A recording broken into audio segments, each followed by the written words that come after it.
Most people imagine going broke as a sudden event. A single bad day, a job lost, a business failed, a dramatic moment where everything collapses at once. That image is comforting in a strange way because it makes failure look obvious. Easy to spot, easy to avoid. But modern financial collapse rarely looks like that. Today, the middle class doesn't fall off a cliff. It sinks slowly, quietly, almost politely. On the surface, life seems to be improving. Salaries rise. Technology gets better. Homes look bigger. Cars look nicer. Everything appears more advanced than it was a generation ago. And yet, despite all of this progress, more people feel anxious about money than ever before. That contradiction isn't accidental. If you look at income numbers alone, it seems like the system is working. Wages are higher than they were 20 years ago. Many households earn more than their parents ever did. But income alone doesn't determine financial health. What matters is what that income can actually buy. When paychecks grow slower than prices, the result isn't stability. It's erosion. A raise that looks good on paper can feel meaningless in real life. Rent absorbs more of it. Groceries take a bigger share. Insurance costs quietly expand. Utilities creep upward. None of these increases feel catastrophic on their own. That's the key. They don't need to. The system doesn't rely on shock. It relies on accumulation. Each month, a little more income disappears before it ever reaches savings. Not because of extravagance, but because basic life costs more than it used to. The middle class isn't spending wildly. It's spending defensively. And defense is expensive.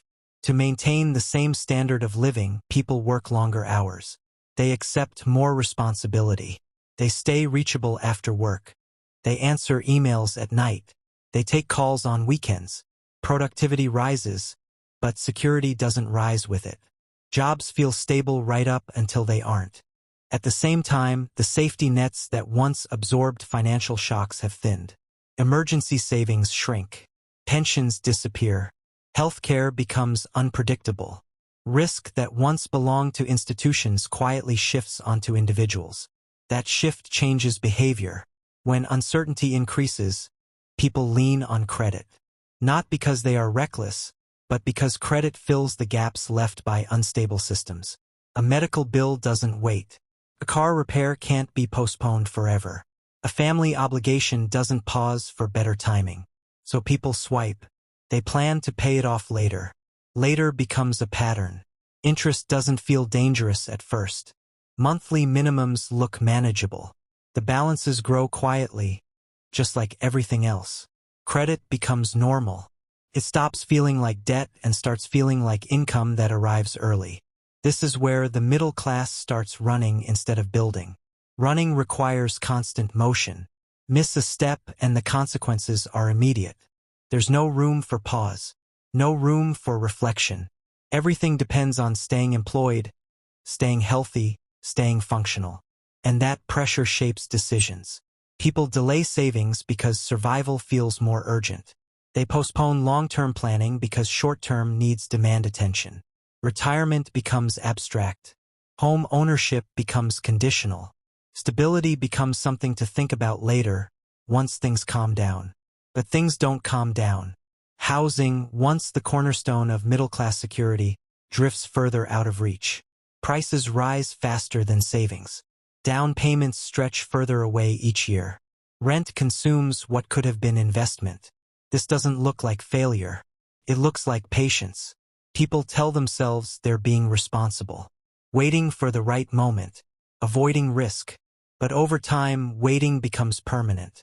And the cost of waiting compounds just as powerfully as interest once did. Meanwhile, time itself becomes a financial variable. People delay savings because survival feels more urgent. They postpone long-term planning because short-term needs demand attention. Retirement becomes abstract. Home ownership becomes conditional. Stability becomes something to think about later, once things calm down. But things don't calm down. Housing, once the cornerstone of middle-class security, drifts further out of reach. Prices rise faster than savings. Down payments stretch further away each year. Rent consumes what could have been investment. This doesn't look like failure. It looks like patience. People tell themselves they're being responsible, waiting for the right moment, avoiding risk. But over time, waiting becomes permanent. And the cost of waiting compounds just as powerfully as interest once did. Meanwhile, time itself becomes a financial variable. Long hours don't just cost energy. They cost flexibility. They reduce the ability to adapt. Side hustles promise freedom but often deliver exhaustion. Multiple income streams sound empowering until none of them are secure. Rest starts to feel unproductive. When people are tired, they don't question systems. They manage symptoms. They look for hacks instead of structural understanding. That's not a personal failure. It's a predictable outcome. Exhausted people don't rebel. They cope. And then comes comparison. Social media turns financial stress into private shame. Everyone else seems to be moving forward. Buying homes, traveling, upgrading. Progress becomes a performance, and falling behind feels like a personal flaw rather than a systemic outcome. So people spend to maintain appearances. Not out of vanity but out of fear. Because in a world where stability is fragile, looking stable feels like protection. This is how the middle class goes broke.